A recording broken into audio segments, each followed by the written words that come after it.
Good morning. Last 2-3 दिवस आधी एक आपण व्हिडिओ टाकला होता RRBच्या नोटिफिकेशनवरती आणि मी तुम्हाला असं म्हटलं होतं की यातले काही पॉईंट मिस झाले असतील तर मला डेफिनेटली सांगा, कारण की भरपूर पॉईंट्स होते आणि बऱ्याच जणांनी मग मेसेजेस केले की सर हे पॉईंट्स मिस झाले, हे कव्हर करा. सो आजच्या वीकली टॉकची आपण सुरुवातच तिथून करणार आहे की जे पॉईंट मिस झाले होते त्याच्यावरती डिस्कस करू. पण स्टील त्याच्या आधी एकदा मी तुम्हाला अजेंडा सांगून देतो. आजच्या कंप्लीट वीकली टॉकचा आपला अजेंडा काय असणार आहे तो बघा. सुरुवातीला आपण मिसिंग पॉईंट्स चेक करूया. मिसिंग पॉईंट्स बघितल्यानंतर भरपूर जणांचे लास्ट वीकमध्ये मेसेजेस आहे की सर स्टडी प्लॅन सांगा. आता खरं तर स्टडी प्लॅन तुम्ही प्रॉपरली अभ्यास करतच होते, पण असं होऊनच जातं ऍड आल्यानंतर की अचानक मुलं थोडेसे गडबड करतात. सो त्याबद्दल बघू आपण. नवीन स्टुडंट्सचाही प्लॅन बघू. त्यानंतर जॉब करणाऱ्यांसाठी स्केल 2 वाल्यांसाठी काय असणार पाहिजे ते एकदा बघू. आणि जे जुने मुलं आहेत जे कन्फ्यूज झाले आता मेन्सचं करावं का प्रीचं करावं त्यांच्यासाठी पण बघू. सगळं डिटेलमध्ये बघू आपण.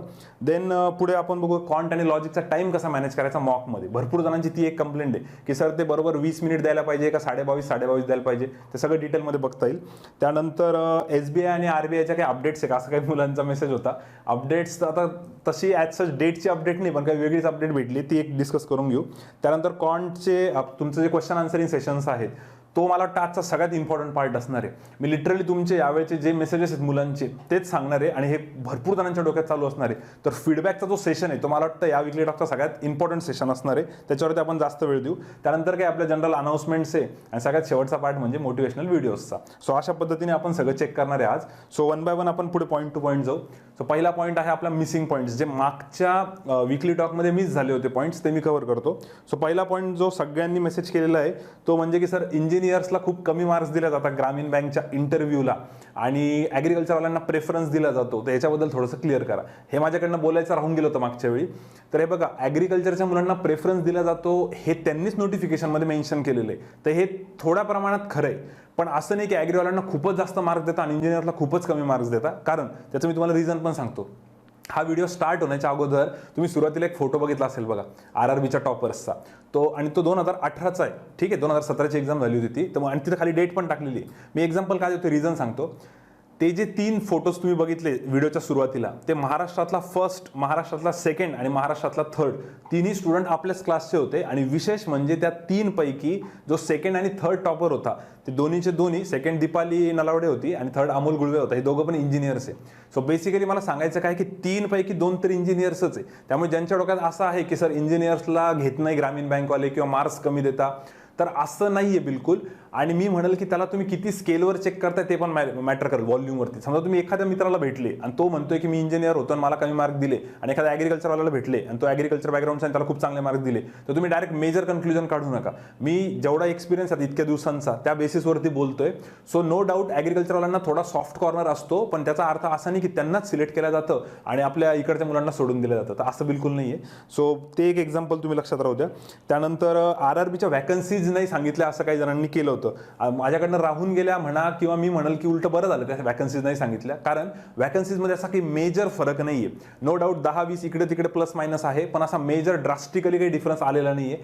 भरपूर जणांना डाऊट होता की सर कोरोनामुळे खूपच कमी वॅकन्सी येतील का, तर वॅकन्सी मोरलेस तेवढ्याच आहे. आणि त्या किती एक्झॅक्टली त्या मी आताही मेन्शन नाही करणार. रिझन, वॅकन्सीजमुळे बऱ्याच वेळेस मुलं ना थोडंसं प्री डिटरमाइंड होऊन जातात आणि थोडंसं काहीतरी कॅल्क्युलेशन चालून जातं त्यांचं की इतक्याच वॅकन्सीज आहे असं तसं. आपल्याला सध्या एक बूस्टअपसाठी एक ॲड गरजेची होती जी की आलेली, त्यामुळे मला वाटतं वॅकन्सीची तुम्ही काळजी करू नका.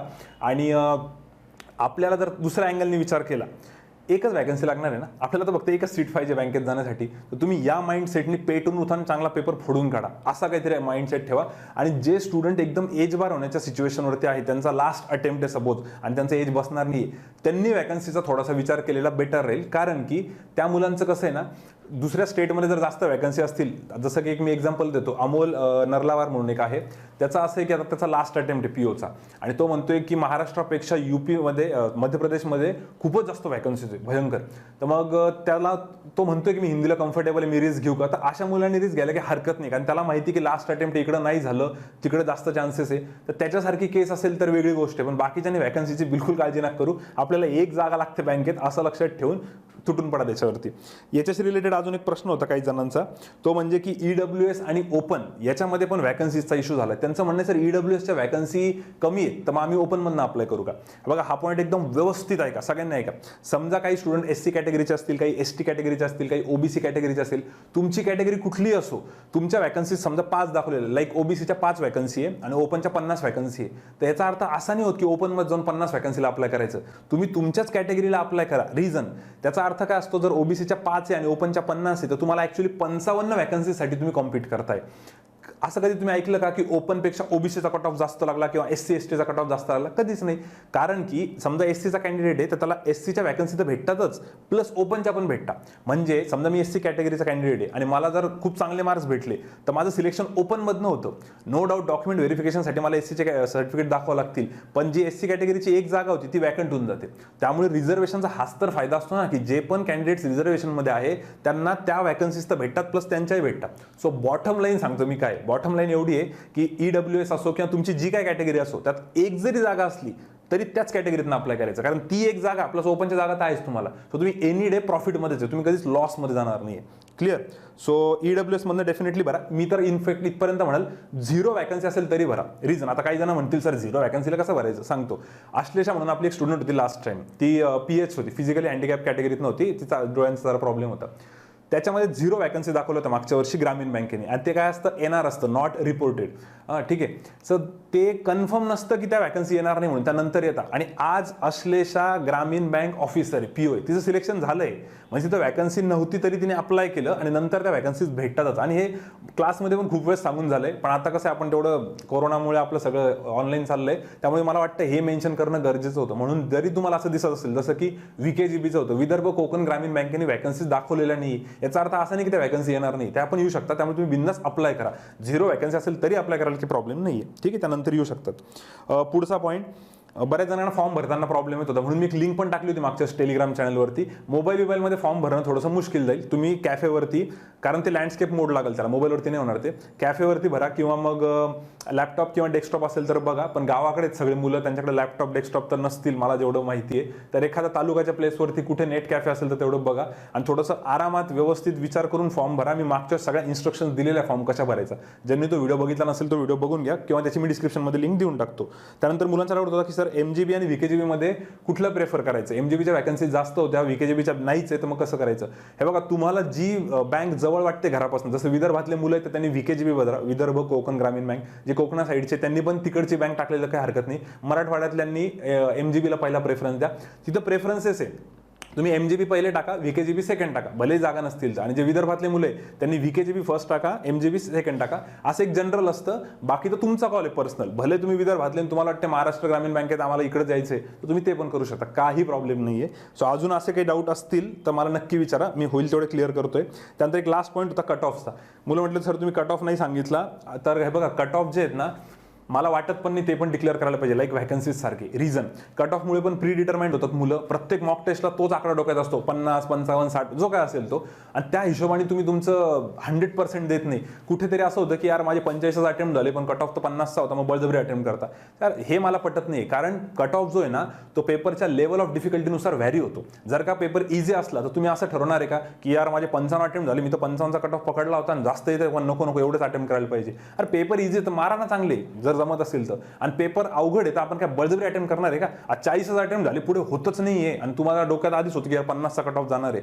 सो मला असं वाटतं की कट ऑफ पहिले सांगायलाच नको, आणि जसा जसा पेपर जवळ येईल ना तसा तुमचा ॲव्हरेज स्कोर किती येतोय मॉकचा, जो तुम्हाला दर आठवड्याला फीडबॅक देत आहे, त्याच्यानुसार आपण पूर्ण चर्चा करू. ठीक आहे. सो सध्या कट ऑफचं डोक्यातनं काढून टाका. पण मी एक गॅरंटी देतो की मॉक टेस्टमध्ये तुमचा जो पण स्कोर येईल, कुठली मॉक टेस्ट असो, Oliveboard, Bankersadda, whether any mock test series, त्याच्यापेक्षा तुमचा रिअल पेपरचा स्कोर डेफिनेटली जास्त येतो. कारण मॉक टेस्टमध्ये पेपर थोडेसे डिफिकल्ट असतात, रिअल पेपरचा पेपर थोडासा इझी असतो. ठीक आहे. सो आता आपण सेकंड पॉईंटवरती जाऊ. फर्स्ट पॉईंट आय होप सगळे मिसिंग पॉईंट्स क्लिअर झाले असतील. अजूनही काही बाकी असतील तर तुम्ही कमेंट बॉक्समध्ये टाका किंवा मग नंतर मला मेसेज वगैरे करा. सेकंड पॉईंट बघू आपण RRB PO आणि असिस्टंटच्या स्टडी प्लॅनबद्दल. आता या स्टडी प्लॅनमध्ये ना 2-3 टाईप्स बघावं लागतील आपल्याला. पहिले जे एकदमच न्यू कमर्स आहे, जे आत्ता प्रिपरेशन स्टार्ट करताय. दुसरे न्यू कमर्समध्येच असे की ज्यांच्या बॅचेस झालेल्या आहे किंवा काही जणांच्या बॅचेस इनकम्प्लीट होत्या आणि त्यांनी एखादी प्री दिलेली पण कधी प्री निघालेली नाही, तर त्यांच्यासाठी काय करायला पाहिजे हे एक आपण बघू. त्यानंतर जे जॉब करणारे आहेत ते पण थोडेफार यांच्यासोबतच येतील. आणि सगळ्यात इम्पॉर्टंटपेक्षा जे स्टुडंट थोडेसे एक्सपिरियन्स आहे, ज्यांच्या प्री ऑलरेडी निघालेले आहे आणि जे मेन्सचं करत होते त्यांच्यासाठी काय, ह्या 3 टाईप्सचे आपण बघूयात. सो फर्स्ट टाईप, जे नवीन स्टुडंट्स आहेत, आता एकदम बिगिनर असतील तर मला असं वाटतंय की या वीकमध्ये तुम्ही कुठली मॉक टेस्टच्या भानगडीत पडू नका. कारण पेपरचा पॅटर्न कसा असतो, 40 क्वेश्चन्स आहे कॉन्टचे आणि 40 क्वेश्चन्स आहे लॉजिकचे. टोटल 80 क्वेश्चन्स आहे आणि 80 क्वेश्चनसाठी तुम्हाला 45 मिनिट दिलेले, 45 मिनिट्स. पण तो कॉम्पोजिट टाइम आहे. मग कुठे किती टाइम ऍडजस्ट करायचा त्यासाठी मी पुढे टाइमचं तर बोलणारच आहे. पण मला असं म्हणायचं की त्या 40 पैकी जर मॅथ्सचा विचार केला तर मॅथ्सच्या 15 मार्क्सचा तर बेसिक विचारतात पीओला आणि क्लरिकलला 20 पर्यंत. सो या वीकमध्ये नवीन स्टुडंटने फक्त तेवढाच विचार करा. सिम्प्लिफिकेशन, कंपॅरिझन आणि नंबर सिरीज या ज्या 3 गोष्टी आहे याचीच प्रॅक्टिस करा. त्यासाठी मटेरियल कुठलं वापरायचं काय, तर मी तुम्हाला नेक्स्ट वीकमध्ये ना टेलिग्रामवरती सगळ्या PDF टाकून देतो. तुम्ही या वीकमध्ये फक्त एवढंच करा, एकदम नवीन स्टुडंट्स जे आहेत.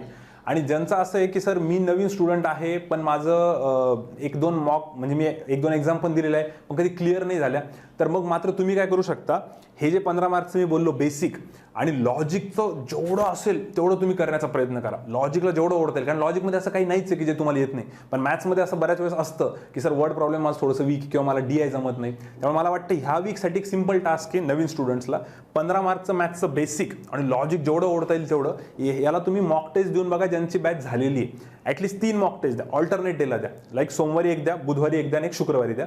3 मॉक टेस्ट द्या. आणि त्याच्यामध्ये टार्गेट असं नका ठेवू की मला 40 अटेम्प्ट करायचे किंवा 45. तुम्हाला जेवढे जेन्युइनली जमतं तेवढे अटेम्प्ट करा आणि ॲक्युरसी पूर्ण आणायचा प्रयत्न करा. मग तुमचा जो काय फीडबॅक येईल मला त्याच्यानुसार मी तुम्हाला पुढची प्लॅनिंग सांगेल. कारण कसं आहे, 2-2.5 महिने तर आपल्या हातात आरामात आहे. पूर्ण जुलै आहे, ऑगस्ट आहे, सप्टेंबरचे पण काही दिवस भेटू शकता. सो मला वाटतं आपण वीक बाय वीक जाऊ आणि हळूहळू तुम्हाला मी बरोबर लेवल वाढवून देतो. पहिल्याच वीकमध्ये सगळं नाही सांगत की पुढचं कसं करायचं आहे, नाही तर खूप कन्फ्युजन होऊन जाईल. आणि जे नवीन स्टुडंट्स आहे त्यांनी पण लॉजिकचा सरांनी एक व्हिडिओ बनवलेला आहे स्पेशल की कसा असतो म्हणून, लॉजिकचा पॅटर्न किंवा कशी स्ट्रॅटर्जी पाहिजे तो व्हिडिओ बघून घ्या. म्हणजे लॉजिकचा पार्ट तिकडे क्लिअर होऊन जाईल. आणि मॅथ्सचं फक्त एवढं बेसिकच करा या वीकमध्ये. मी असं का बेसिक म्हणजे तुम्हाला रिझन सांगतो. बऱ्याच वेळेस मुलांचं असं होतं की सर ते 15 मार्क्स मला पूर्ण येत होतं, आपण वेळच नाही भेटला किंवा मी अटेम्प्ट केले 2-4 चुकून गेले. तर फर्स्ट वीकमध्ये आपण थोडंसं गाडी पटरीवरती घेऊन येऊ आपली आणि त्यानंतर पुढे एक्सलेट करता येईल. ते मी नेक्स्ट वीकमध्ये परत 100% सांगून देईल. सो नवीन स्टुडंटसाठी एवढं आहे. जे जॉब करणारे आहेत, आता जॉब करणाऱ्यांमध्ये 90% मुलं तर असेच जॉब करणारे जे ऑलरेडी बँकेत जॉब करताय आणि हीच बँकेची एक्झाम देत आहे आणि 10% कदाचित बँकेत जॉब नसतील करत.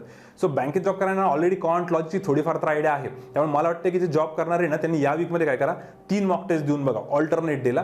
आणि त्याचं स्कोअरचं टेन्शन ना घेऊ. मी जस्ट एक तुम्हाला मॉक टेस्ट द्यायला लावतोय की तुम्ही किती पाण्यात आहे, किती तुम्हाला आठवते, किती नाही आठवते. मग तुमचा जो फीडबॅक येईल त्याच्यावरती की सर मला एवढं जमतं, एवढं नाही जमते, मग त्या हिशोबाने आपण प्लॅन करूया. ठीक आहे. कारण मी एक असा फुलप्रूफ प्लॅन सगळ्यांना कॉमन तर एक जनरल प्लॅन देऊ शकतो मी तुम्हाला, पण तुमचा जसा फीडबॅक येईल त्यानुसार आपण पुढचे चेंजेस करूया. आणि आता एक लास्ट टाईप म्हणजे ओल्ड स्टुडंट्सचा. आणि थांबा, पहिले जे 2 टाईप्स होते त्याच्यात अजून एक सगळ्यांसाठी कॉमन पॉईंट सांगायचा राहिला, तो म्हणजे इंग्लिश. सगळ्यात महत्त्वाचा पॉईंट आहे हा, सगळ्यांनी व्यवस्थित ऐका. हे मी पहिले मेन्शन करायला पाहिजे होतं खरं तर. When it comes to RRB, आपली ग्रामीण बँकेची एक्झाम आली की सगळ्यांना असं वाटतं की आता इंग्लिशपासून पिच्छा सुटला बाबा, कारण इंग्लिश नाही आहे प्रीला. ही सगळ्यात मोठी मिस्टेक होऊन जाते आणि सगळ्यात मोठा मूर्खपणा होतो. मागच्या 3 वर्षात मी जेवढंही बघितलेलं आहे ह्या एकदम जवळून या एक्झाम्सला, मागच्या 3-4 वर्षात समजा, तसं तर मी 6 वर्षापासून याच्यामध्ये, पण मागच्या 3-4 वर्षात मुलांचा एक खूपच माइंडसेट असा आहे की ग्रामीण बँक आली की इंग्लिशला सोडून देतं. त्याचा इतका फटका बसतो, कारण मेन एक्झामला इंग्लिश असतं. हा ठीक आहे, नो डाऊट इंग्लिशला ऑप्शन समजा तुम्हाला हिंदी पण आहे, पण बाकी सगळ्या एक्झामला इंग्लिश लागणारच आहे ना. आणि मग मुलांचं असं होऊन जातं की सर ज्यावेळेस ग्रामीण बँकेची एक्झाम झाली त्यानंतर सर इंग्लिशचा टच गेला, टचमध्येच नाही आहे, मग आता परत कसं स्टार्ट करू. आणि सगळ्यांना माहिती असेल की इंग्लिशला ना खूप ग्रॅज्युअली इम्प्रूव्हमेंट होते, त्याला कंटिन्यू रिडिंग लागते. म्हणजे English is all about reading. जसं मॅथ्स आहे, maths is all about practice. Maths किंवा लॉजिक म्हणा त्याला प्रॅक्टिस लागते आपल्याला कंटिन्यू, तसं इंग्लिशला कंटिन्यू रिडिंग लागते. त्यामुळे तुम्ही रिडिंग सोडू नका. सगळ्या स्टुडंट्ससाठी हे, तुम्ही कुठल्याही नवीन असो किंवा जुने असो, इंग्लिशला सगळ्यात पहिला प्रेफरन्स द्या. बिलकुल त्याला गॅप नका पडू देऊ. त्यासाठी मॅडमची विकली टॉक हवं तर फॉलो करा, मॅडमला फीडबॅक द्या, जे काय असेल ते, पण इंग्लिशला पहिले प्रायोरिटी द्या. त्यानंतर हे जे नवीन स्टुडंट्स आहे यांना जर असं वाटलं सर माझं मॅथ्सचं बेसिक झालं आणि लॉजिक पण बऱ्यापैकी जमतंय मला थोडं आणि माझ्याकडे वेळ उरतोय, तर तुम्ही थोडंसं GK स्टार्ट करू शकता. थोडंसं जसं की एक व्हिडिओ आपला दररोज टेलिग्रामवरती आपण बँकर्स अड्डाचा टाकतो बघा, तेवढा जरी बघितला तर मला वाटतं सध्या एक काम व्हायला काही हरकत नाही. कारण खूप मेसेजेस आले होते की सर मग आत्ताची प्रीच आहे, मग आम्ही GKचं करू का, नंतर GKचा खूप लोड येतो. तर थोडंसं तुम्हाला फक्त आयडिया पाहिजे नॉर्मल, त्यानंतर पुढे जायल्यानंतर आपण डिटेलमध्ये जाऊ शकतो त्याच्यावरती. सो नवीन मुलांनी GK जर चान्स भेटला तर करा. इंग्लिश कंपल्सरी करा, भलेही ग्रामीण बँकेच्या प्रीला नाही आहे, पण तुम्हाला पुढे फ्युचरमध्ये फायदा होईल. आणि बाकीचं मी जे सांगितलं ते शेड्यूल आहेत. आणि जुन्या मुलांसाठी आता सगळ्यात पहिला पॉईंट, जशी ॲड आली जुन्या मुलांचं म्हणणे सर आता आरआरबीच्या प्रीचं करू का मेन्सचं करू, हे बघा पहिली गोष्ट ह्या प्रीचा पण अभ्यास तुमचा बऱ्यापैकी झालेला आहे, फक्त फॉर्मॅट थोडासा वेगळा आहे. 45 मिनिट 80 क्वेश्चन म्हणजे प्रॉपर T20 मॅच आहे. 45 मिनिट्समध्ये 80 क्वेश्चन खूप पटापटा करावं लागतं. तर मला असं वाटतं की तुम्ही एकदम ड्रास्टिकली तुमचं शेड्यूल काही चेंज नका करू. इनफॅक्ट मी म्हणेल तुमचं जे शेड्यूल चालू आहे तसंच तंतोतंत चालू द्या. फक्त त्याच्यामध्ये काय करा, समजा 6 दिवस आहेत आपल्याकडे वीकमधले, आपण संडे ऑफ पकडू, 6 पैकी काय करा, 3 दिवस ऑल्टरनेट डेला एक प्रीची एक्झाम चालू ठेवा. जस्ट बिकॉज त्याला थोडंसं फॅमिलियर व्हायला. आणि आपल्याकडे 2.5-3 महिने अजून प्रीसाठी, तर 2.5-3 महिन्यात दररोज 3-3 मॉक टेस्ट, दर आठवड्याला 3-3 मॉक टेस्ट देऊन आपण भरपूर इम्प्रूव्हमेंट करू शकतो. आणि उरलेल्या 3 दिवसामध्ये मला असं वाटतं एक मेन्सची टेस्ट चालूच ठेवा, त्याला ब्रेक नका पडू देऊ. आणि जे 2 दिवस उरत आहेत त्याच्यामध्ये मग कधी मेन्सचा सेक्शनल टेस्ट देऊन बघा किंवा एखादी SBIची प्री देऊन बघा नॉर्मल, ती पण चालू ठेवा. कारण असं पण होऊ शकतं की SBIची ॲडव्हर्टाइजमेंट येईल पुढे आणि नेमकं RRBची आणि SBIची मागे पुढेच एक्झाम येऊ शकते, की इकडे तुम्हाला RRBची पण प्री द्यायची आणि SBIची पण द्यायची, आणि दोघांचा पॅटर्न वेगवेगळा आहे. कारण तिकडे इंग्लिश पण आहे, म्हणून इंग्लिश तर खूपच इम्पॉर्टंट आहे, पहिल्यापासून करायलाच लागणार आहेत, कारण ते सँडविच होऊ शकतं मध्ये. आणि बाकी हे जे मी बोललो आता ते या हिशोबाने मला वाटतं करायला पाहिजे. त्यामध्ये जुन्या मुलांचं असं एक म्हणणं होतं की सर मग याचं काय करावं, कम्प्युटर आणि GKचं. तर मी म्हणेल हे बघा, कम्प्युटरचा पण अभ्यास जर वेळ असेल तर तुम्ही चालू ठेवा. आणि जर खूप टेन्शन येत असेल तर कम्प्युटरच्या आपण 3 व्हिडिओज टाकतो ना, ते सगळ्यात बेस्ट आहे. वीकली फक्त तुम्हाला 3 व्हिडिओचं टार्गेट आहे. मागच्या वीकमध्ये 3 दिलं होतं, लास्ट वीकमध्ये 3 दिलं होतं, आणि या वीकमध्ये पण 3 असणार आहे. 6 व्हिडिओज आपले कंप्लीट झालेले. व्हिडिओ नंबर 7, 8 आणि 9 हा टेलिग्राम चॅनलवरती येऊन जाईल. आणि ऑल्टरनेट डेला आहे, तर 2 दिवसामध्ये एकच व्हिडिओ करायचा आहे, तुम्हाला आरामात करू शकता. आणि खूप पॉझिटिव्ह फीडबॅक आहे, ते मी पुढे वाचूनच दाखवणार आहे. जीके मात्र या पोरांनी नक्की करा. जुन्या मुलांनी जीकेचा टच जाऊ नका देऊ, कारण तुम्हाला पुढे गेल्यानंतर असं होऊ शकतं की मेन एक्झाम म्हटल्यानंतर त्या मॉकचं वेगळं प्रेशर, मेन एक्झामसाठी कॉन्टचं थोडंसं एक्स्ट्रा प्रिपरेशन, त्यामुळे जीकेचा आत्तापासून चालू ठेवा, म्हणजे पुढे जाऊन प्रॉब्लेम नाही येणार. ठीक आहे. सो अशा पद्धतीने यांचं शेड्यूल पाहिजे जुन्या मुलांचं पण, आणि न्यू स्टुडंटचं मी सांगितलं. ठीक आहे. देन हिंदीचं काही जण विचारत होते. आता हिंदीचं मला वाटतं पहिल्या वीकमध्ये नको काही गडबड करायला, कारण हिंदी तसं पण मेन्समध्ये. तर हा वीक काय करा, तुम्ही थोडंसं फक्त फॅमिलीवर होऊन जा या पॅटर्नला. मी परत सांगतो, जे नवीन एकदम बिगिनर आहे त्यांनी मॉक टेस्ट देऊ नका.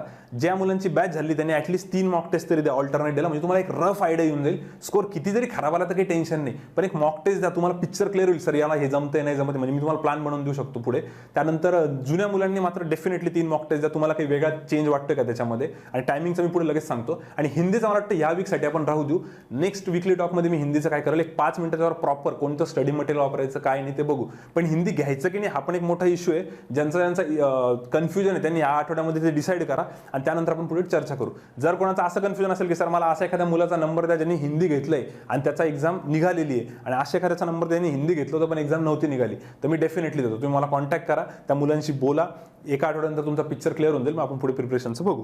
ठीक आहे. आता नेक्स्ट पॉईंटवरती जो, याच्यावर भरपूर झालं, तरी पण मी तुम्हाला एक बेसिक आयडिया दिलेली आहे. याच्यामध्ये तुम्ही person to person pattern change करू शकता, आणि तुम्ही मला कॉन्टॅक्ट करा, त्या हिशोबाने मी तुम्हाला सांगतो. मलाच नाही, कुठल्याही फॅकल्टीला केलं तरी चालेल. देन पुढचा सगळ्यात कामाचा पॉईंट आता परत एक हा, की मुलं विचारतात सर कॉन्ट आणि एररचा टायमिंग किती द्यायचा मॉक टेस्टमध्ये, ते नाही कळते. आता 45 मिनिट आहे, तर त्यातले मग तुम्ही मॅथ्सला वेळ कमी देऊन आम्ही लॉजिक जास्त करू का वगैरे, ते बघा याच्यात खूप वेगवेगळ्या स्ट्रॅटेजीज पडतात. एक कॉमन स्ट्रॅटेजी जी आहे सगळेजण जी फॉलो करतात, ते लॉजिक पूर्ण मारायचा प्रयत्न करतात, आणि मारतातच ऑलमोस्ट 40-40 क्वेश्चन लॉजिकचे करतात, आणि मॅथ्सचे 15-20 पर्यंत करून टाकतात. असं एक जनरल असतं मुलांचं. लॉजिक पहिले उचलता, लॉजिकला टाईमही जास्त देतं, हे सगळं खरं आहे. मी म्हणाल की कदाचित ही स्ट्रॅटेजी मी पण तुम्हाला सजेस्ट करेल, पेपर जसा जसा जवळ येईल थोडासा त्यावेळेस. पण आता फर्स्ट वीकमध्ये काय करा, आधीपासून तसं नका करू. ठीक आहे. आधीपासून तसं बिलकुल नका करू. रिझन, आता आपण काय करू, दोघांना इक्वल चान्स देऊ आणि थोडंसं प्रॅक्टिस पण करू.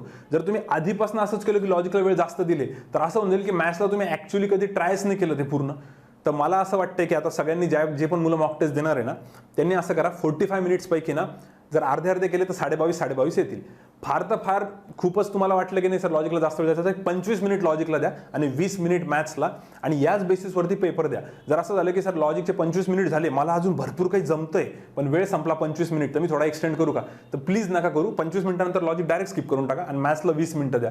मॅथ्सचं येत नसेल तरी जेवढं तेवढं ट्राय करत राहा. या मॉक टेस्टमध्ये सुरुवातीचे 3-4 दिवस, हे सुरुवातीचे 3-4 मॉक टेस्ट, याच्याने काय होऊन जाईल, आपल्याला एक बऱ्यापैकी पिक्चर क्लिअर होऊन जाईल की अरे माझ्याकडे वेळ उरतो, मला हे जमत नाही, किंवा माझ्याकडे वेळच नसतो, मला येतं खूप जास्त, मग कुठे तुम्हाला प्रॅक्टिस करायची गरज आहे, कोणते क्वेश्चन सिलेक्ट करायला पाहिजे, ही सगळी स्ट्रॅटेजी डिस्कस होईल. इनफॅक्ट तुम्हाला हे पण सांगितलं जाईल की लॉजिकमध्ये पहिले कोणते इझी क्वेश्चन उचलायला पाहिजे. सरांनी तर घेतलेलं सेशनमध्ये, तसं मी मॅथ्सचं पण सांगाल. पण मला ऑनेस्टली असं वाटतं, जसं आता क्लास जर चालू असतं तर मी असंच एक्सपेरिमेंट करतो. मुलांना पहिले म्हणतो तुम्हाला जी स्ट्रॅटेजी लावायची ती स्ट्रॅटेजी लावून तुम्ही पेपर द्या. मग ते जसं येऊन मला सांगतात की सर असं दिला, त्याच्यानुसार मी हळूहळू चेंजेस करतो. कारण पहिले तुमचं डोकं लागलं पाहिजे की तुम्हाला काय करायचंय, मग आपण हळूहळू चेंजेस करू शकतो. सो या वीकमध्ये तुम्हाला वाटेल तसं करा आणि त्याचे मला फीडबॅक्स द्या. मग तुमचे फीडबॅकनुसार मी तुम्हाला विचारेल की तुम्ही कसं केलं, काय केलं, त्यानुसार आपण प्रॉपर हळूहळू प्लॅन बनवू शकतो. ठीक आहे. सो फक्त एकच रिक्वेस्ट आहे की लॉजिकला खूप जास्त वेळ नका देऊ, 25 मिनिट आणि मॅथ्सला 20 मिनिट या हिशोबाने द्या. मग त्यानुसार हळूहळू चेंजेस आपण करू शकतो. देन पुढचं LR सोडवायची खूप जास्त इच्छा होते मुलांची, मग कॉन्ट राहून जातं. हां, त्यामुळे मी तसं बोललो की फिक्स अटेम्प्ट्स वगैरे काही डोक्यात ठेवू नका. अटेम्प्ट्सही मी जास्त बोलत नाही. एवढं मात्र आहे 100% हे लगे तुम्ही व्यवस्थित ऐका की तुम्ही जर 5 जरी अटेम्प्ट करताय मॅथ्सचे तर 5चे 5 राईट पाहिजे. लॉजिकचे 12 अटेम्प्ट करताय तर 12चे 12 राईट पाहिजे. तुम्ही या वीकमध्ये एवढे मात्र चॅलेंज ठेवा की यार मी जेवढे अटेम्प्ट करतो तेवढे माझे राईट आले पाहिजे. पळू नका जास्त की हा RRB म्हणजे खूप फास्ट करायचे. पहिला वीक आहे म्हणून मी हळूहळू बरोबर सेकंड थर्ड फोर्थ वीकनुसार आपण त्याला बरोबर गिअरअप करून टाकू. त्यानंतर पुढचं ॲक्युरसीचं बोललो मी. ॲक्युरसीनंतर हां, मॉक टेस्ट सिरीज. हा खूप जणांनी प्रश्न विचारला होता की सर ऑलिव्ह बंद झालंय. ऑलिव्ह कालपासनं लॉकडाऊन टेस्ट मला वाटतं बंद झालेलं आहे. मग आता बरेच जण विचारतात की सर आम्ही नवीन पॅक घेऊ का वगैरे वगैरे भरपूर, आणि कुठलं पॅक घेऊ, कुठलं परचेस करू. तर मी तुम्हाला काही नावं सांगतो. कुठलं पॅक परचेस करायचं तर या वीकमध्ये मला वाटतं कोणतंच नका करू. थोडं थांबा, मी नीट ऐका. या वीकमध्ये कुठलंच पॅक परचेस नका करू. या वीकमध्ये मी तुम्हाला काही सोर्सेस सांगतो. प्रत्येक सोर्सेसनी एक RRBची POची फ्री आणि एक RRBची असिस्टंटची फ्रीमध्ये दिलेली आहे. प्रत्येक सोर्सेसनी 2 टेस्ट तर मिनिमम फ्री दिलेली आहे, मिनिमम 2. आणि मी तुम्हाला जवळपास 12 सोर्सेसचे नावं सांगतो. 12 सोर्सेसच्या 2-2 फ्री टेस्टमध्ये 24 टेस्ट झाला. एवढ्या आठवड्यात आपल्याला 3-4च द्यायचे तर तुम्ही आरामात देऊ शकता. त्याच्यानुसार आपण काय करू, ज्या ज्या मुलांना सोर्सेस मॉक टेस्ट सिरीज विकत घ्यायची आहे, एकट्याने पूर्ण इन्व्हेस्टमेंट करू नका. समजा मला बँकर्स अड्डाचं विकत घ्यायचं आणि 1000 रुपयाला आहे, तर मी पूर्ण 1000 नाही टाकणार. 2-3 मित्रांना जमा करा. समजा 2 असतील तर 500-500 रुपये टाका. 4 असतील तर 250-250 टाका. 20 मॉक टेस्ट असतील तर 5-5-5 वाटून घ्या. तुमच्या या 5 मॉक टेस्ट काही दिवसानंतर संपल्या की मग तुम्ही परत ऑलिव्ह एक पॅक घेऊ शकता किंवा ग्रेडअपचं घेऊ शकता किंवा अजून कुठलं तरी प्रॅक्टिस मॉकचं घेऊ शकता.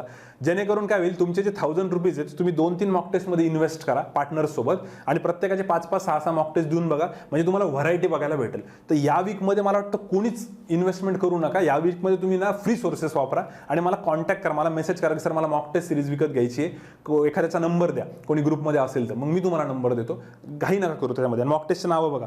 नावं काय काय आहेत, ऑलिव्ह आहे, त्यानंतर बँकर्स अड्डा आहे, प्रॅक्टिस मॉक एक गव्हर्नमेंट जॉब अड्डा आहे, स्मार्ट किडा आहे, ग्रेडअप, त्यानंतर IExamB, IBPS guide, feel free to learn, crack you, test funda आणि टेस्ट बुक. टेस्ट फंडा आणि टेस्ट बुक दोन्ही वेगवेगळे. सो एवढे 12 सोर्सेस आहे. याच्या पलीकडे अजून भरपूर असतील, पण जेवढे मला एक कॉमन माहिती होते ते मी तुम्हाला सांगितले. तर एवढ्या सगळ्यांच्या तुम्ही 2-2 मॉक टेस्ट म्हणजे भरपूर झाले. तर नवीन स्टुडंटनी तर नीट ऐका, हे फ्री सोर्सेसच वापरा. तुम्ही सध्या कुठेच इन्व्हेस्टमेंट करू नका आणि ज्यावेळेस इन्व्हेस्टमेंट करायची वेळ येईल त्यावेळेस हवं तर विचारा की सर मला घ्यायची कोणी आहे का पार्टनर, तर मी तुम्हाला कॉन्टॅक्ट नंबर शेअर करेन. ठीक आहे. पटकन आता पुढे जाऊ आपण. SBIच्या अपडेट्स. मुलं विचारत होते सर SBIचे काही अपडेट आहे का.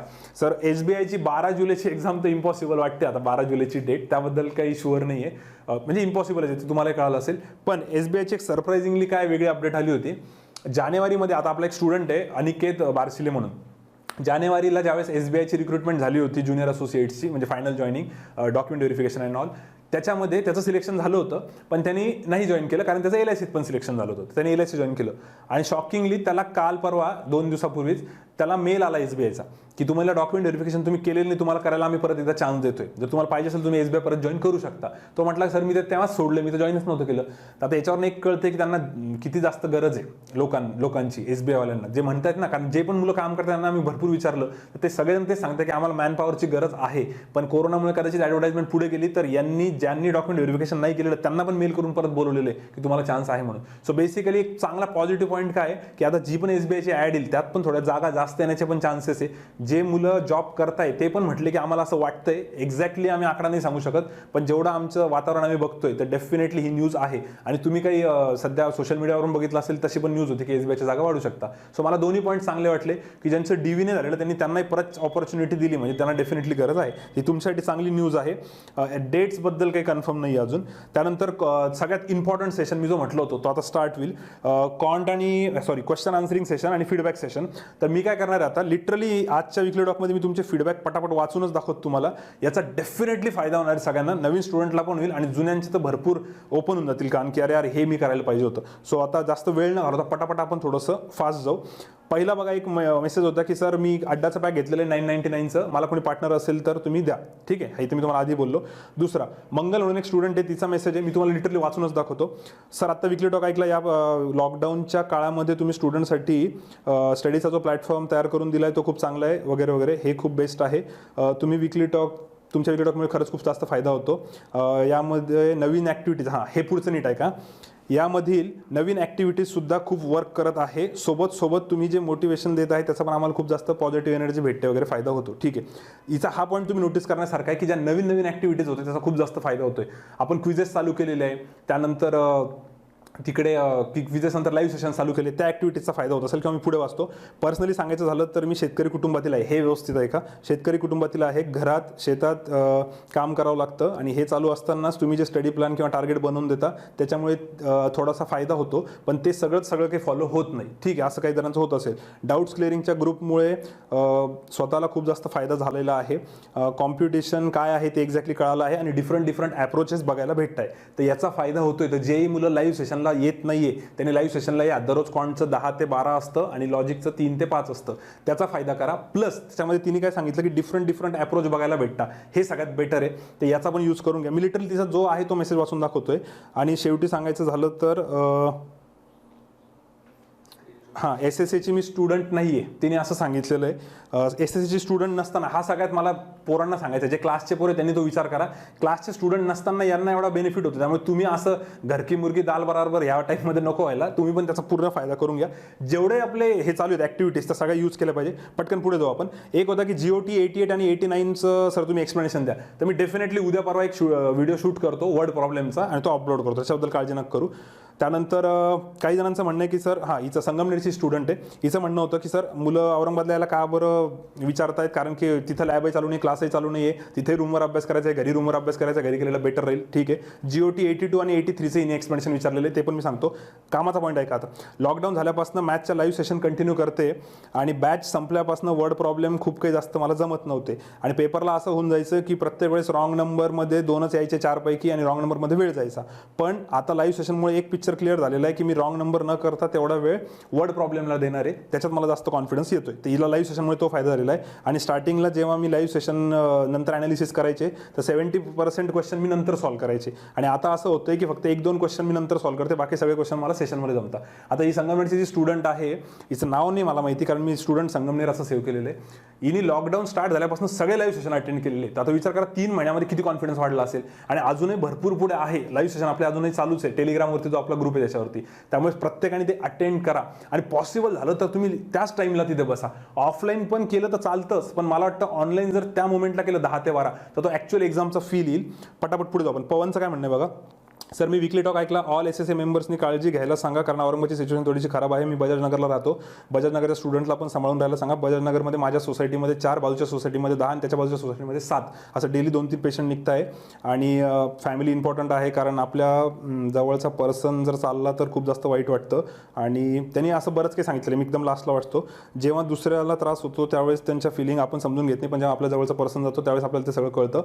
सर हा नक्की मेसेज तुम्ही विकली टॉकमध्ये शेअर करा आणि सगळ्यांना काळजी घ्यायला सांगा. आता याला खूप जवळून ते कोरोनाचं जे काय पेशंट दिसत आहेत त्यांच्या जवळपास असतील म्हणून तो सांगतोय. तर मला वाटतं हाही पॉईंट मेन्शन करणं गरजेचं होतं. खरंच सगळ्यांनी व्यवस्थित काळजी घ्या, लाईटली घेऊ नका. आणि त्यांनी तेच मेन्शन केले की ज्यावेळेस जवळचा पर्सन होतो त्यावेळेस आपल्याला कळतं किती आहे. आता मी आकाश लोहारेशी बोलत होतो, त्याच्या घराच्या तिकडे पण पेशंट सापडले होते, तर तो म्हणे सर अभ्यासात बिलकुल मन नाही लागत, इतकं टेन्शन जास्त येते.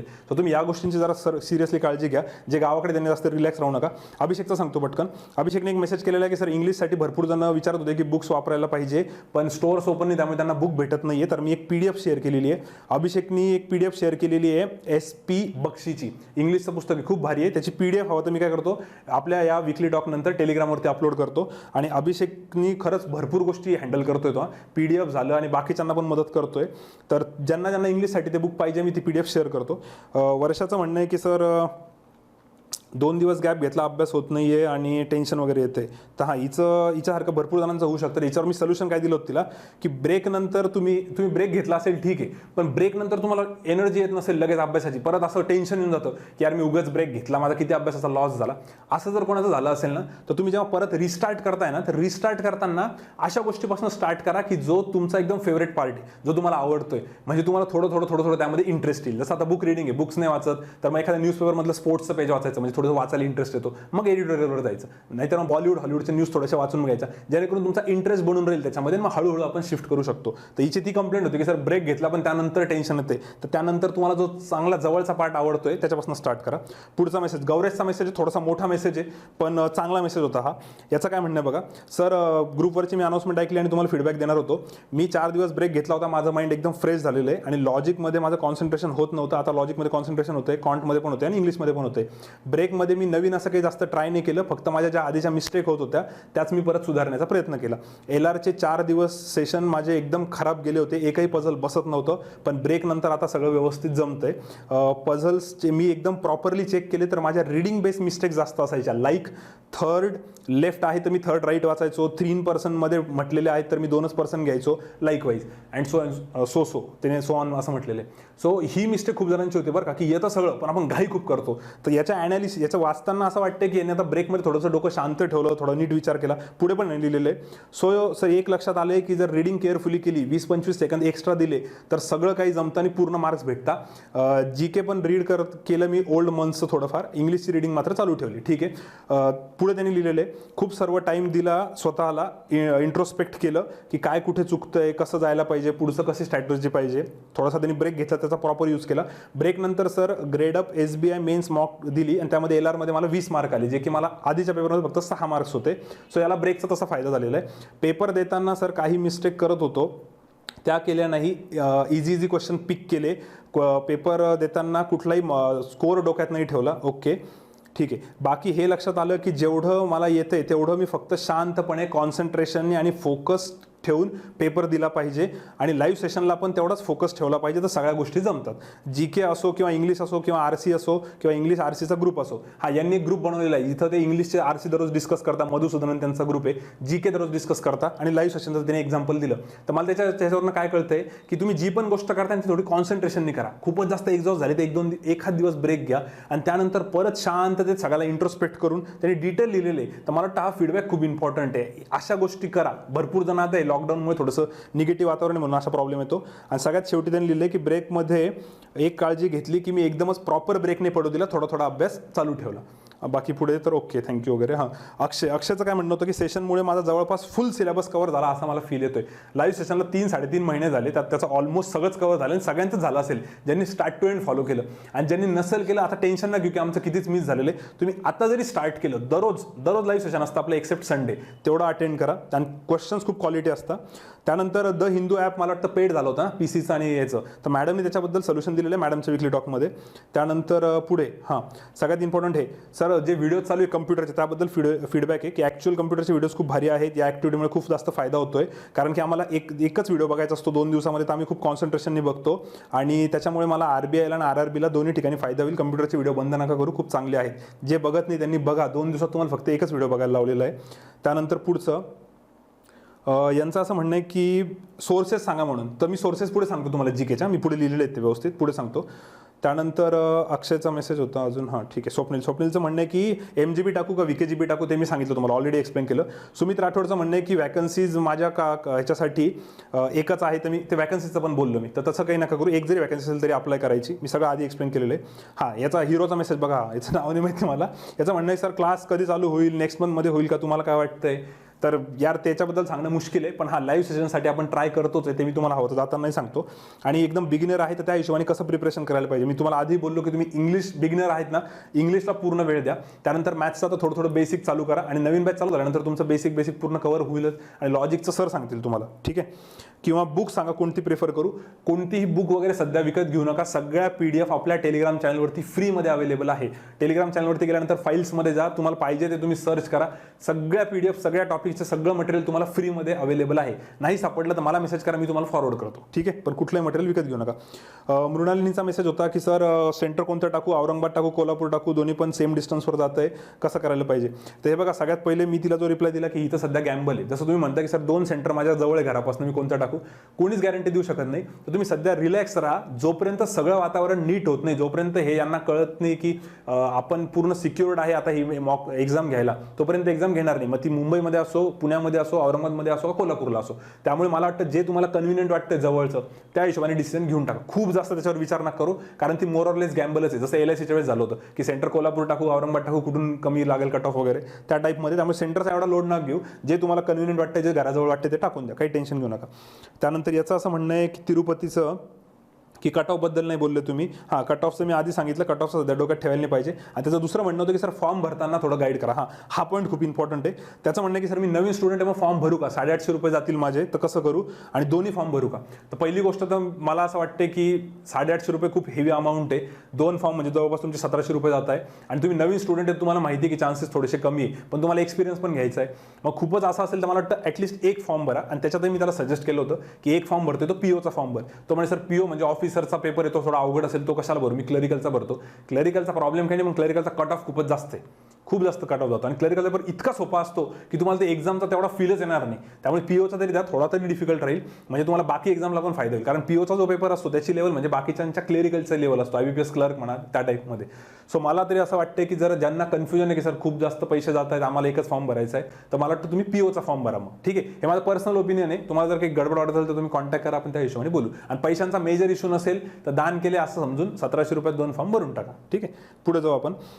याचं म्हणणं आहे की सर माझी बॅच इनकम्प्लीट आहे, मी RRBचा कसा अभ्यास करू, सकाळी 7ची बॅच होती माझी, तर त्यांची बॅच इनकम्प्लीट. त्यांनी काय करा, जरी तुमची सकाळी 7ची बॅच होती, तुमचं लॉजिक ऑलमोस्ट संपत आलं होतं बघा, तर तुम्ही संपलत होतं इनफॅक्ट सकाळच्या बॅचचं, मला चांगलं आठवते. तर लॉजिक पूर्ण मारा, मॉक टेस्टमध्ये ट्राय करा की तुम्ही लॉजिकला जास्तीत जास्त अटेम्प्ट करताय. तुमचे 30, 35, 40 क्वेश्चन होत आहेत का. मॅथ्सचं तरी ॲटलीस्ट सुरुवातीला बेसिक करा. त्यानंतर सकाळच्या बॅचचं मी DI पण शिकवलं होतं, मग हळूहळू तुम्ही DI वरती जाऊ शकता. आणि त्यानंतर आपले सेशन चालू होणारच आहे, मग तुम्हाला पुढचं सांगतो. पण मी सांगतो जर तुमचं DI जरी असेल तरी तुम्ही पेपर क्रॅक करू शकता.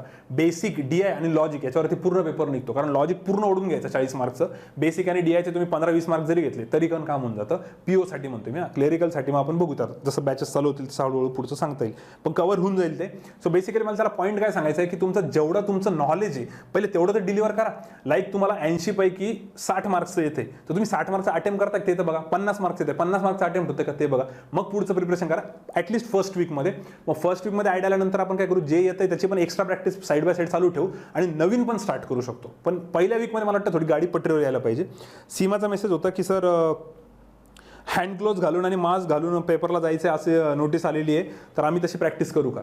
तर आता हे थोडंसं अवघड आहे, पण मला वाटतं की जर दुसऱ्या अँगलने विचार केला तर खरंच मास्क नाही पण हँड ग्लोव्ज घालून प्रॅक्टिस करावं लागेल. पण इतक्या इमिजिएट बेसिसवर नाही, हळूहळू ट्राय करा तुम्ही, जसं जसं मॉक टेस्टमध्ये पुढे जाणार. कारण मुलं ऑलरेडी खूप जास्त एक्सपेरिमेंट करताय मॉकमध्ये, तर असेच मार्क येत नाही. त्यात आता हँड ग्लोव्ज घालून केलं तर मग तर काहीच मार्क नाही येणार, अजून टेन्शन येईल. तर मला वाटतंय थोडं एक दीड आठवडा गेला, 2 आठवडे गेले की नंतर तुम्ही हँड ग्लोव्ज घालून पण प्रॅक्टिस करून बघा, कारण डेफिनेटली फरक पडतो. मला आठवतं 2 वर्षापूर्वी जेव्हा 2018ला पेपर झाला होता त्याच्यामध्ये त्यांनी पॅड दिले होते आम्हाला, रफ शीट नव्हत्या, पॅड होत्या, त्याच्यावर आपण लिहायचं पेनाने आणि त्याला रफ करायचं.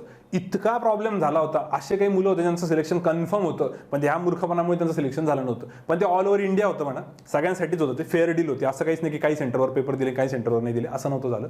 तर तसं हँड ग्लोव्जचं होऊ शकतं, तुम्हाला थोडं अनकम्फर्टेबल वाटू शकतं, तर त्याची प्रॅक्टिस तुम्ही करू शकता. हँड ग्लोव्ज भेटून जातात ते नॉर्मल जे असतात ते, किंवा पुढच्याच मी घेऊनच येतो इथे, तुम्हाला दाखवून देतो कुठले आहेत ते, त्याची प्रॅक्टिस करू शकता. पण थोडंसं पुढे पटापट पुढे जाऊ आपण. नेक्स्ट पूनमचा मेसेज होता की हां, तिने मला तो स्कोअर पाठवला होता. ॲक्युरसीज फार खराब आहे राव तुमची, भरपूर मुलांना इतकं झापतो मी सध्या. तुमचे 15 अटेम्प्ट असतात 5 रॉंग, 17 अटेम्प्ट आहे 3 wrong. When it comes to quant and logic 0 wrong पाहिजे, 0, पूर्ण 100% ॲक्युरसी पाहिजे. कारण क्वांट अँड लॉजिकमध्ये तुम्ही जे अटेम्प्ट करताय ते तुम्हाला माहिती नाही की शुअर शॉर्ट आन्सर आहे, ते थोडे ना इंग्लिश सारखं आहे की हां नियरेस्ट आन्सर, किंवा असं वाटतं की हे गेस केला म्हणून. त्यामुळे ॲक्युरसीवर वर्क करा तुम्ही. आणि पुढे गेल्यावर मी कॉन्टचं एक स्पेशल सेशन पण घेईल की कसा पेपर अटेम्प्ट करायचा, हळूहळू घेईल. तुम्ही सध्या पहिले अभ्यासाला लागा. देन पुढचा होता की हां, ग्रुपमध्ये ॲड करा लाईव्ह सेशनमध्ये. भरपूर जणांना लाईव्ह सेशनला ॲड नाही वाटतं, त्यांनी मेसेज करा, तुम्हाला ॲड करतो मी. त्यानंतर पुढचं हा एक मेसेज आहे, हा स्टुडंट आपल्या क्लासचा नाही, त्याचं म्हणणं असं आहे की सर लाईव्ह सेशनमुळे मला खूप जास्त फायदा झाला आहे. ड्युरिंग सेशन मला असं वाटते की मी ॲक्च्युअली डेली एक्झामच देतोय, जे प्रेशर ॲक्च्युअल पेपरमध्ये असतं तसंच प्रेशर मला लाईव्ह सेशनमध्ये पण येतं आहे. Thank you so much. तर हे करा, ह्याचा भरपूर जणांना फायदा होतोय, म्हणून मी त्यांच्या ॲज इट इज मेसेज वाचतोय. निखिलचा मेसेज होता की सर सध्या लॉकडाऊन टेस्ट बंद झालेलं आहे, तर मग दुसरं काय करायला पाहिजे, मी सांगितलं ऑलरेडी, याचं उत्तर दिलं आहे थोड्या वेळापूर्वीच. त्यानंतर हां, यांनी मेसेज केला होता की सर माझे 26 अटेम्प्ट झाले कॉन्टचे, तर किती अटेम्प्ट झालं पाहिजे, एक आयडियल सांगा. मी बघा आयडियल नका डिसाईड करू, कारण की प्रत्येक मॉकमध्ये लेवल ऑफ डिफिकल्टी वेगवेगळी असते. काही मॉकमध्ये 20 अटेम्प्ट म्हणजे खूप चांगला अटेम्प्ट असेल, काहीमध्ये 28 अटेम्प्ट पण चांगला अटेम्प्ट असेल, कारण पेपर सोपा असणार आहे. त्यामुळे तुम्ही एवढंच चेक करा. पेपरच्या शेवटी फक्त 2 गोष्टी चेक करा आता, फक्त 2 गोष्टी. पहिलं म्हणजे तुमची 100% ॲक्युरसी का कॉन्ट टेलरची. जर तुम्ही म्हटलं नाही सर 2 चुकीचे, पहिले ते 2 राईट करा, पुढे नका पळू, पहिले हे 2 राईट करा. कारण नॉर्मलायझेशन होतं, तुमचे 50 जरी अटेम्प्ट असेल तरी तुम्हाला 55 मार्क भेटू शकतात जर तुमची पूर्ण ॲक्युरसी असली तर. हे सगळं मी पुढच्या विकली टॉक्समध्ये किंवा पुढच्या व्हिडिओजमध्ये सांगेलच. सो पहिला पॉईंट ॲक्युरसी चेक करा. आणि दुसरं, जेवढे तुम्ही स्किप केलेले त्यातले 1-2 तरी असे होते का जे तुम्ही अटेम्प्ट करायला पाहिजे होते. जर तुम्ही म्हटले हो सर हे 2 करायला पाहिजे होते, तर मग ते 2 कुठे फिट करणार, कारण त्या 2ला फिट करण्यासाठी एखाद दुसरं काढावं पण तर लागेल ना. आणि जर तुम्ही म्हटले नाही सर यातलं एकही काढू नाही शकत मी, पण मला तरी 2 अटेम्प्ट करायचे, तर तुम्ही जेवढे अटेम्प्ट केलेले त्याला फास्ट करावं लागेल, तेव्हा कुठे थोडासा वेळ भेटेल आणि मग हे 2 क्वेश्चनमध्ये एंट्री मारतील. सो बेसिकली पहिले हाच विचार करा, नंतर आपण डीपमध्ये जाऊ. आयडियल अटेम्प्ट वगैरे या स्टेजला तर बिलकुलच नाही करायला पाहिजे फर्स्ट वीकमध्ये, ठीक आहे. तर ज्यांनी हा मेसेज केला होता त्यांना हेच रिप्लाय. आणि हा पर्सेंटाईल चेक करा, सगळ्यात कामाचा पॉईंट हा एक. त्याच्यामध्ये अनालिसिस करताना जर असं टेन्शन आलं की सर ऑलिवूड मला अवघड वाटते, बँकर्स अड्डा सोपं वाटते, तुम्ही फक्त पर्सेंटाईल चेक करा. पर्सेंटाईलवरून तुम्हाला कळून जाईल की तुमची लेवल काय. पर्सेंटाईल 90 पर्सेंटाईलपर्यंत जर स्कोर येत असेल तर it's a very good score, बिलकुल काळजी करायची नाही. पण 90 पेक्षा जर खाली येत असेल जुन्या मुलांचा, तर मग त्यांना जर टेन्शन घ्यायचं कारण आहे. आणि नवीन असेल तर 80 पर्सेंटाईलपर्यंत जा. मी परत सांगतो, मी मार्क्स नाही बोलत आहे. तुमचे मार्क्स 40 जरी असले तरी काही टेन्शन नाही घ्यायचं. जर ते 90 पर्सेंटाईल आहे तर समजून घ्यायचं पेपर अवघड आहे. आणि तुमचे मार्क्स 60 आहे आणि पर्सेंटाईल 60च आहे समजा, तर मग समजून घ्यायचं की याचा स्कोर खूप वरती यायला होता, पेपर सोपा होता. तर तुम्ही पर्सेंटाईलवरून जजमेंट घ्या. मला जो आत्ता मेसेज केला होता, मला याचं नाव नाही माहिती कारण मी स्टुडंट DCS सेव्ह केलेलं आहे, तर त्यासाठी हे आन्सर आहे. बाकीच्यांसाठी पण पुढे जाऊ पटकन आपण. हां, यांचं म्हणणं होतं की सर माझं वर्ड प्रॉब्लेम प्रिपेअर नाही आहे, तर मी कसं करू. आणि जे तुमचं काय सजेशन आहे, मी माझा रिप्लाय वाचून दाखवतो कारण वेळ जाईल तिकडचं पूर्ण वाचायला. वर्ड प्रॉब्लेम्सच्या व्हिडिओची माझी प्लॅनिंग चालूच आहे. सध्या तरी काही मेजर कन्क्लुजन आम्ही देत नाही तुम्हाला, पण तोपर्यंत तुम्ही लॉजिक जेवढं येते तेवढं चांगलं करा, इंग्लिश चांगलं करा. आणि मॉक टेस्टमध्ये कॉन्टचे वर्ड प्रॉब्लेम जर जमत नसतील तर काही ठिकाणी एक्सपेरिमेंट करा. अशा आता 6 दिवसापैकी तुम्ही 3 दिवस RRBचे पेपर देणार आहे. उरलेल्या 3 दिवसामध्ये कॉन्टचा 20-20 मिनिटाची सेक्शनल टेस्ट द्यायची आणि त्या सेक्शनल टेस्टमध्ये एक्सपेरिमेंट करायचे वर्ड प्रॉब्लेमचे. मग हळूहळू तुम्हाला जमायला लागेल. ज्यांची बॅच झालेली वर्ड प्रॉब्लेमची पण त्यांना येत नाही, त्यांनी असे एक्सपेरिमेंट करा. आणि ज्यांचं शिकवणच नाही झालेलं वर्ड प्रॉब्लेम, त्यांनी त्या फंद्यात सध्या नका पडू, कारण आम्ही घेणारच इकडे आता लाईव्ह सेशनमध्ये. तोपर्यंत तुम्हाला जेवढं येतं तेवढं क्लिअर करा, हे मी आधी पण बोललो, ठीक आहे. त्यानंतर हां ठीक आहे, एवढेच मेसेजेस होते. आता आपण पटकन पुढे जाऊ. फीडबॅक एवढेच संपले तुमचे. नेक्स्ट पुढचा पार्ट जो आहे तो म्हणजे की जीकेसाठी मुलं सोर्सेस विचारत होते. तर जीकेसाठी बघा, जे नवीन स्टुडंट आहे त्यांना एकदम सोपं आहे. आपल्या टेलिग्रामवरती दररोज 2 लिंक्स येतात जीकेच्या. शुभम सर्स अकॅडमीची जी टेलिग्राम लिंक तुम्हाला खाली दिसत असेल त्याच्यावरती फर्स्ट म्हणजे बँकर्स अड्डाचा एक व्हिडिओ असतो 1 तासाचा, तो नक्की बघा नवीन स्टुडंटनी. नावाला बघून ठेवा, कारण तुम्हाला थोडी सवय झाली पाहिजे कसं असतं, म्हणजे नंतर लोड नको यायला. 1 तास डेली तुम्ही देऊ शकता जीकेसाठी, एकदम नवीन स्टुडंटचा. आणि एक मला वाटतं अफेअर्स क्लाउडचं काहीतरी डेली जीके येतं, तर त्या 2 लिंक वापरा फक्त. जेवढ्या टेलिग्रामवरती आहे ना, नवीन स्टुडंटनी तेवढंच करा. ज्यांचं असं म्हणणं होतं सर आत्ताचं प्री आहे मेन्ससाठी करू का नाही, तर डेफिनेटली करा. एवढं काम तुम्ही करू शकता नवीन स्टुडंटनी.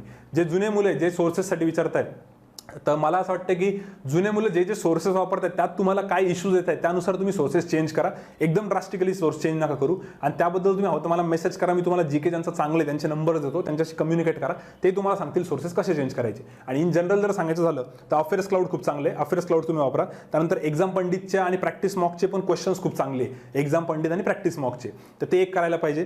त्यानंतर मागच्या सोमवारी आपण पूर्ण मे मंथवरती एक क्विज घेतली होती जीकेची. आता पुढच्या सोमवारी 2 दिवसांनंतर पुढच्या सोमवारी जून मंथवरती पूर्ण क्विज घेणार आहे. तर या ऍक्टिव्हिटी चालू ठेवा. अफेअर्स क्लाउड, एक्झाम पंडित आणि प्रॅक्टिस मॉक आणि एक्झाम पंडितच्या क्विजेस, MCQs वगैरे, किंवा अजून तुमचे कुठले दुसरे सोर्सेस असतील, बँकर्स अड्डा, ग्रेडअप वगैरे, तेही चालेल. पण अफेअर्स क्लाउड मला वाटतं क्लाउड अफेअर्स जे आहे ते एक मात्र कंटिन्यू ठेवायला पाहिजे. आणि अजून जर डीटमध्ये जायचं असेल तर मग मी तुम्हाला काही नंबर देतो, त्यांच्याशी कॉन्टॅक्ट करा, ठीक आहे. त्यानंतर हे 999 पॅकचं सांगितलं मी. स्केल 2, हां स्केल 2 वाले जे पण मुलं आहेत, आता स्केल 2 वाले भरपूर जण एक तर जॉब करणारे असतील, त्यांचं असं म्हणणं असेल सर मी जॉब करतोय आणि मला पार्टनर नाही भेटत आहे कोणी, किंवा मला मॉक टेस्टसाठी पण पार्टनर नाही भेटत आहे. मग तुम्ही काय करू शकता, स्केल 2 वाल्यांनी मला कॉन्टॅक्ट करा की सर मी स्केल 2चं प्रिपरेशन करतोय आणि मला पार्टनर्स वगैरे पाहिजे. तर मी तुमचा एखादा ग्रुप बनवून टाकतो, तुम्ही त्यात जेवढं होईल तेवढं तुमचं हळूहळू प्रिपरेशन स्टार्ट करू शकता. आणि मॉक टेस्ट पण तुम्ही शेअर करू शकता. पूर्ण इन्व्हेस्टमेंट एकट्याने करू नका, थोडी इन्व्हेस्टमेंट होऊ शकते. देन पटकन पुढे विनयन ग्रुपचा पॉईंट्स होता, त्यानंतर वर्षा जी आहे नांदेडची तिचा प्रॉब्लेम होता, संकेत पडेगाव किंवा मुजीबचा सगळ्यांचा एक प्रॉब्लेम होता की सर ते ब्रेक घेतल्यानंतर अभ्यासात मन लागत नाही, रिकामं टेन्शन येते, बोर होतोय किंवा असं वाटतं आम्ही किती मिस केलं वगैरे वगैरे. त्यासाठी मी जो गौरेशचा मेसेज वाचून दाखवला तो तुम्ही नीट ऐका, थोड्या वेळापूर्वीच बोललो. आणि मला वाटतं की अशा ब्रेकमधनं जेव्हा तुम्ही बाहेर येता तुमचा पूर्ण प्रॉपरली नीट अभ्यास होत नाही आधीसारखा, तर डेफिनेटली आधीसारखा होणार नाही, कारण की थोडंसं फॉर्ममध्ये यायला वेळ लागतो, सेट व्हायला वेळ लागतो. तर त्यावेळेस तुम्हाला ज्या गोष्टी आवडतात तिथपासून स्टार्ट करा, मग हळूहळू एक 7-8 दिवसामध्ये तुम्ही पट्टीवर येणार आहे. असं नका विचार करू सर मी 2 दिवस ब्रेक घेतला आणि तिसऱ्या दिवशीचा अभ्यास आणि आधीचा अभ्यास माझा मॅच नाही होते, तर डेफिनेटली मॅच नाही होणार. ब्रेक पडलेला आहे, थोडासा वेळ तर लागतोच ना. त्यामुळे या गोष्टी लक्षात ठेवा. अनाउन्समेंट्स काय आहेत पटकन बघून त्यानंतर व्हिडिओ, मग आपलं सेशन संपतंय. अनाउन्समेंट जे आहेत ऑनलाईन सेशनच्या, हां ऑनलाईन सेशनची प्लॅनिंग चालू आहे, पण काही टेक्निकल इश्यूज आहेत आणि काही इनकम्प्लीट बॅचेस ज्या मुलांच्या आहेत त्यांच्यासाठी कसं करायचं काय करायचं ते आमची पूर्ण प्लॅनिंग चालू आहे. आणि जे नवीन बिगिनर्स असणार आहे मग त्यांच्यासाठी कसं घ्यायचं, सेशनचे टायमिंग्स कसे ठेवायचे, त्यामुळे आम्हाला थोडासा वेळ लागतोय. आणि दुसरं म्हणजे तोपर्यंत तुम्ही काय करू शकता, ऑलरेडी टेलिग्रामवरती आपले सेशन्स चालू आहेत बघा, 2 तासाचे 6 तासाचे. तर ते जे सेशन्स चालू आहे आमचे त्याच्यात एक टेन्शन होतं की तिकडं काय करायला पाहिजे, कारण की आम्ही पण तिकडं लॉजिकचं सेशन सर घेत आहेत, मॅथ्सचं सेशन मी घेतो, इंग्लिशचं सेशन मॅडम घेत आहेत. मग आता आम्ही जर इकडे लाईव्ह सेशन घेतले तर तिकडचे सेशन कोण हँडल करतील, तर आम्हाला ते सगळं मॅनेज करायला थोडासा वेळ लागणार आहे. टेक्निकल इश्यूज पण आहे. आणि औरंगाबादमध्ये आता एक नवीन अनाउन्समेंट आहे की 10 ते 19 तारखेपर्यंत कदाचित कंप्लीट बंद ठेवणार आहे, संचारबंदी जास्त स्ट्रिक्ट करतील, आम्हाला घराच्या बाहेर पण नाही निघता येणार. आणि सध्या पण फार वांदे आहेत, इथं पण यायला सध्या पण घरचे फार बोंब मारत आहेत. त्यामुळे आता ते सगळं प्लॅनिंग करून प्रॉपरली अनाउन्समेंट करायला थोडासा वेळ लागेल, तर थोडासा टाईम द्या. पण तोपर्यंत मात्र आम्ही रेकॉर्डेड सेशन जे टाकतो ते कंप्लीट बघत राहा. रेकॉर्डेड सेशनची आम्ही पूर्ण काळजी घेतोय. त्यानंतर वर्ड प्रॉब्लेम्सचा जीओटीचा व्हिडिओ मी तुम्हाला बनवून देईल. त्यानंतर केसलेट सॉल्व्ह करायचं बाकी आहेत. हां भरपूर जणांनी केसलेट पाठवलं आहे, 15च्या वरती मला केसलेट पाठवलेलं आहे, त्या अजून बाकी आहेत कारण वेळच नाही भेटत आहे. ते झाल्यानंतर मी हळूहळू त्याचे पण व्हिडिओज टाकून देतो. त्यानंतर अजित सर, ओम सर, हे सगळे जेवढे पण स्टाफ आहे या सगळ्यांना तुम्ही सध्या मॉक टेस्ट अनालिसिस दाखवा. हा एक पॉईंट सांगायचं राहिलं होतं आधी.